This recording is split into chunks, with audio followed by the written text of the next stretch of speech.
Selamat siang semuanya. Perkenalkan, nama saya Gabriela Audiardanti Sihotan. Di sini saya ingin menjelaskan hasil tugas saya tentang implementasi nilai-nilai Pancasila dalam konteks politik dan sosial.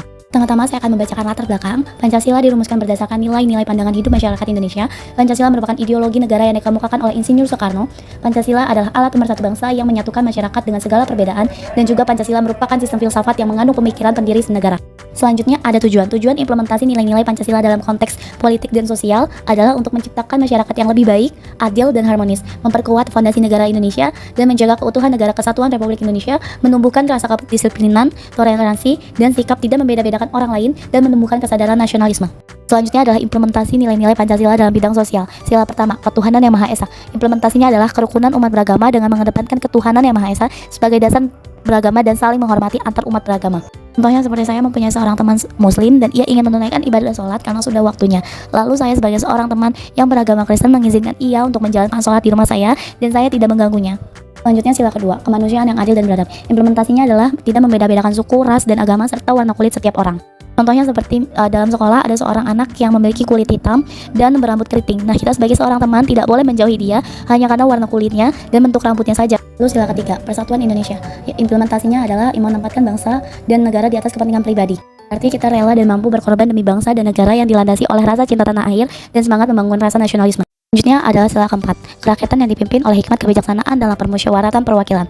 Implementasinya adalah memuliakan, menghargai, dan menghormati orang lain tanpa membedakan sedikit pun, selalu menyatakan kejujuran pada saat diadakannya pemilu, dan tidak saling menghina antar warga negara. Contohnya di lingkungan kita diadakan rapat warga, lalu ada warga yang kurang mampu menyuarakan pendapatnya. Sikap yang harus kita ambil adalah sikap untuk mendengarkan pendapatnya, menghargai pendapatnya, bukan malah kita mengejek atau tidak mendengarkan pendapatnya. Selanjutnya sila kelima, keadilan sosial bagi seluruh rakyat Indonesia. Implementasinya adalah menanamkan sikap tolong-menolong sehingga dapat terwujudnya kehidupan yang rukun dan damai. Seperti contohnya misalnya kita di jalan melihat orang sedang kesusahan, melihat orang sedang kesulitan, kita bantu lalu kita tolong orang tersebut.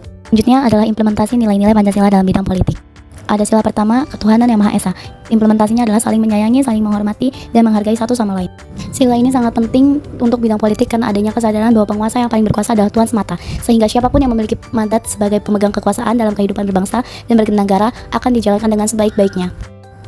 Selanjutnya, sila kedua, kemanusiaan yang adil dan beradab.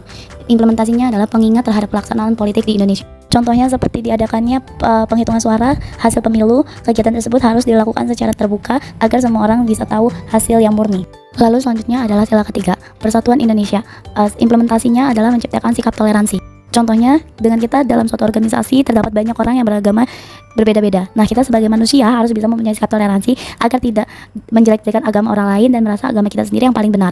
Lalu selanjutnya sila keempat, kerakyatan yang dipimpin oleh hikmat kebijaksanaan dalam permusyawaratan perwakilan. Implementasinya adalah seluruh rakyat juga berhak untuk menjadi pemimpin di pemerintahan. Artinya, seluruh rakyat Indonesia pantas menyuarakan pendapatnya terhadap suatu hal, tetapi tidak dengan bentuk menghujat atau menjelekannya. Lalu selanjutnya sila kelima, keadilan sosial bagi seluruh rakyat Indonesia.